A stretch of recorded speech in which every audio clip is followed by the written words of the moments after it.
he's really good at understanding, for instance, if he's in trouble for something in timeout and he's mad because he had a timeout, and he understands, Jeremy, you might think a different thought and feel better about this right now if you want. And it's probably, we use that kind of language with him a lot, that he can change how he wants to feel about something, even though he's angry about it, he can feel differently. Can you give...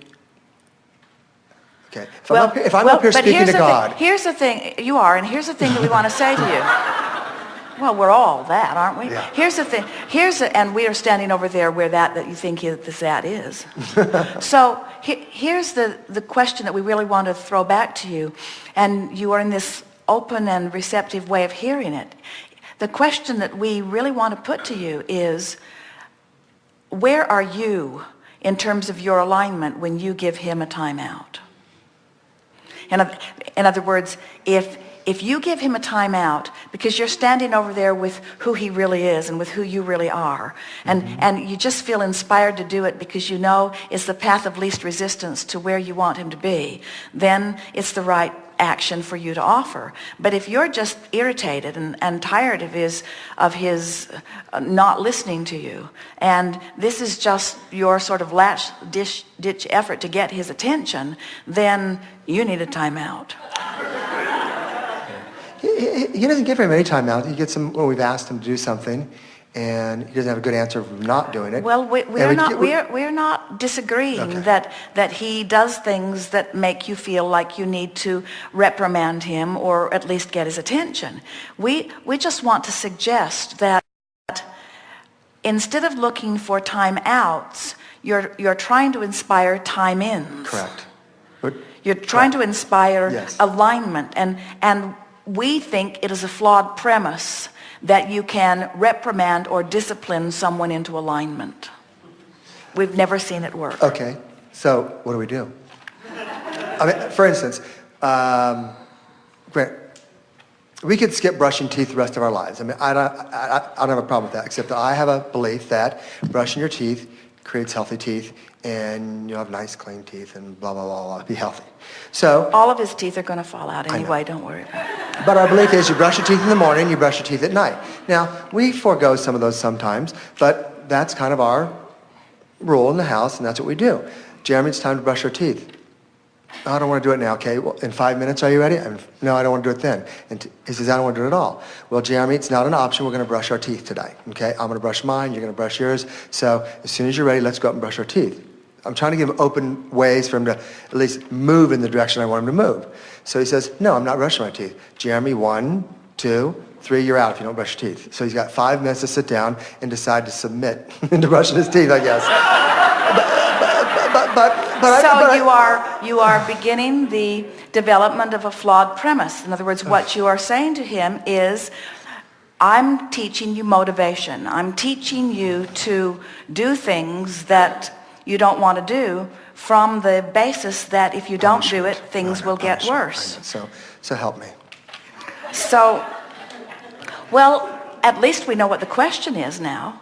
In other words, it's how do I get someone that you gotta understand, we're doing this from a loving, we're not doing... Of course you are. I really love and adore this kid. Of course. And I really want him to get the vibrational energy, and I really want him to grow up in a home that allows him to be whatever he can be. But I just get, there's things we need to do. How do we keep alignment so they can come there? I just get tired of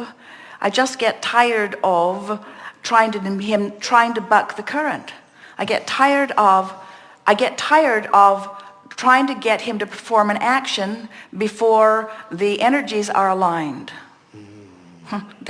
That's really the story of every parent or every employer or every person who's trying to motivate anybody to do something.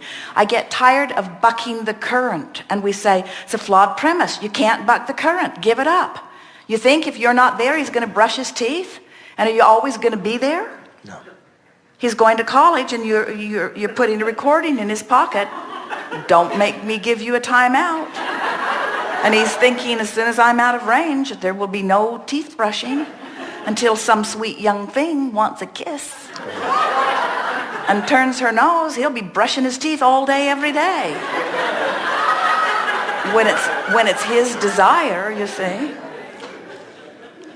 So the question is, how can I inspire my child to do things that I believe are good for him? Correct.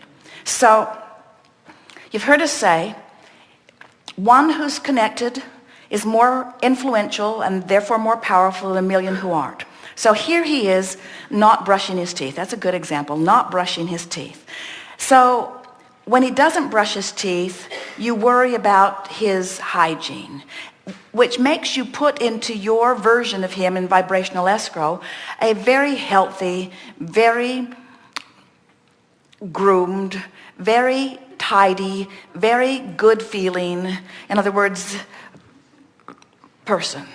So you've created this version of him in your vibrational escrow, someone who's tuned in, tapped in, turned on, someone who's cooperative, someone who easily finds alignment, someone who mostly feels good or always feels good. In other words, you've created this version of him even when you don't know that you have in your vibrational reality. And here he is right now. He inspired that because it was only in his not being willing to do that that you made it as big as you did. Right. But now there he is not brushing his teeth. So he caused you to create this, and now he's causing you not to line up with it. So it feels like he's causing split energy within you because he's not living up to what you most want for him. Well, first of all, he wasn't born to live up to what you want. And so this really doesn't have anything to do with him. What it has to do with, you're not living up to your version of him. So, and because you're not living up to your version of him, you're having to motivate him with threats because you can't inspire him because you're not over there with what you want. This is good, isn't it? Yeah. So now you take him out of this equation because this isn't about him. Okay. This is about you lining up with you. And now you talk yourself into vibrational alignment with what's in your vibrational escrow. And you say things like, whether he brushes his teeth tonight or not is not going to make or break this that I want. And look at this child. He is the epitome of health. And look at how strong and secure he is. And look at the loving home that he has and the wonderful bouncing off place that we are providing him. And look how tuned in, tapped in, turned on he usually is. Look what a beautiful, bright being he is. Look how often he's the catalyst that tunes me in. Yep. And I'm worried about him being deficient in some way when he's closer to vibrational alignment all day, every day than most adults ever will hope to be.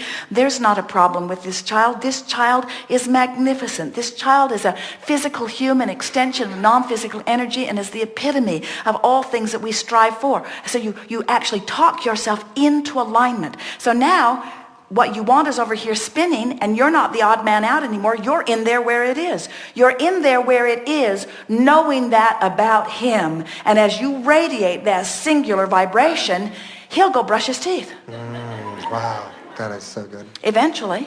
Yeah. On his terms. In other words, he might even sneak in and do it. He might just do it when you're not watching, just because it's easier to do it when you're not beating the drum of him not doing it. Have you ever had anybody say, I bet you're not going to do that, and you think, you better believe I'm not going to do it.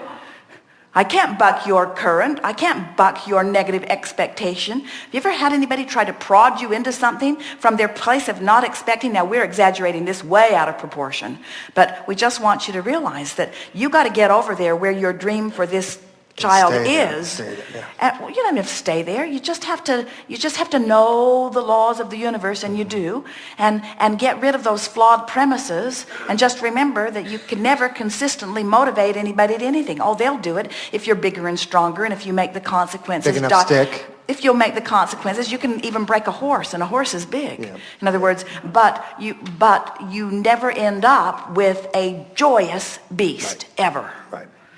But when you see the best of them and you go over them where your version of the best of them is, and you align with that and offer one signal, now you are part of the inspiration, you see. Haven't you ever had that experience yourself when someone sees you and loves you and expects the best of you? Don't you shine in ways you never shined before?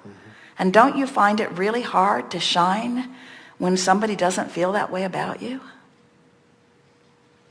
We want everybody else to be irrelevant to you. And we would say that to everyone. We would like everybody to release the peanut gallery, which includes their parents, and deal with their own vibrational gap. But you are a deliberate creator who wants more than life itself to get a handle on this and to pass it on to this child. Absolutely. And what a lucky boy this is. And we mean lucky in the sense of the word that you understand. It has nothing to do with luck. But what a fortunate person he is to have come into an environment where his parents are actually trying to learn how to play by the rules of the universe that are consistent rather than flawed. Yes, indeed.